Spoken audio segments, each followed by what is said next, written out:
The hard thing for Dale is the fact that he was out of the team for so long, and when you're out of the team for so long, you give guys opportunity to stake their claim. And Kagiso has grabbed it with both hands.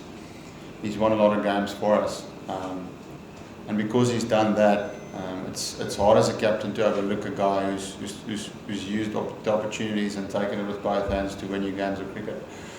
So yeah, Dale was close, obviously, to play even in the previous game, because he's a world-class player and he's an experienced guy, and he bowled well again tonight. But yeah, we've got some great seamers. The same with Gala, but he's played all the games. The two of them has been outstanding for us. So I just think it's a case of really good competition, and because the guys have performed in those roles, it's hard to leave them out. Generally, Dale is obviously bowls 1 or 2 overs in the power play and 1 or 2 at the death. Obviously at Mumbai he only bowled 2 overs, but on that day Chris Morris looked like he was a guy that wanted to win the game. As a captain, you always look for guys in the field. He came to me and he said, "Give me the ball," and you want that from. So yeah, you wanted to try and win the game for us. So and then obviously the conditions changed when we went to Nagpur, where we played the slower bowler, and David Visa, who was our best bowler on the night. So I just think it's obviously horses for courses on different conditions. And the future of Dale, I'm not the guy to ask. I think you have to ask Dale that question. He looks hungry still. He still wants to play cricket. I don't think he's even thinking of retiring out of any format. But like I said, T20 cricket is going to take a bit of a backseat now. We only play again in December. So it's a bit of one-day cricket, and then red ball stuff again, where Dale, obviously he loves the red ball. So I think you're going to see a hungry Dale Stone still this year for us.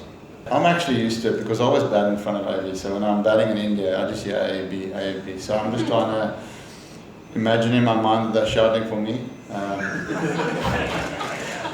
But it's actually quite a strange thing to deal with when you first get.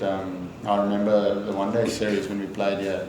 I actually wanted to get out on purpose just because you feel like, you know, AB is such a destructive player, but you feel like, okay, the crowd wants him, so I'm actually just going to try and get out here. But yeah, I've learned now that India loves him. He's obviously done amazing things here, so he deserves everything. He's a box office cricketer, but you have to put your ego aside when you go in front of him. Yeah, I mean, I feel the same. So it's fair to feel like that. It's not harsh. We came here with a great squad, wanting to win the World Cup, and we didn't play our best cricket. So obviously it's not how we wanted to go. We were planning on doing much better. But we are a proud team, and we will obviously. It was very disappointing for us. We were hoping that Angelo could have done a little bit more the other night. It was so close. I was wanting to put my Sri Lankan shirt on, but yeah, it's very sad. I mean, so the fans feel the same as what we do, and they've got a right to feel like that. So the thing with it is T20 cricket but it is a gamble, and it's more so than any other format. Anything can happen on the day, but that's once again not an excuse. We had chances, we should have taken them, we didn't, and that's why we don't deserve to be in the semis. You don't win a World Cup on paper. You have to put the goods together, and we didn't do that. Tonight was our best game.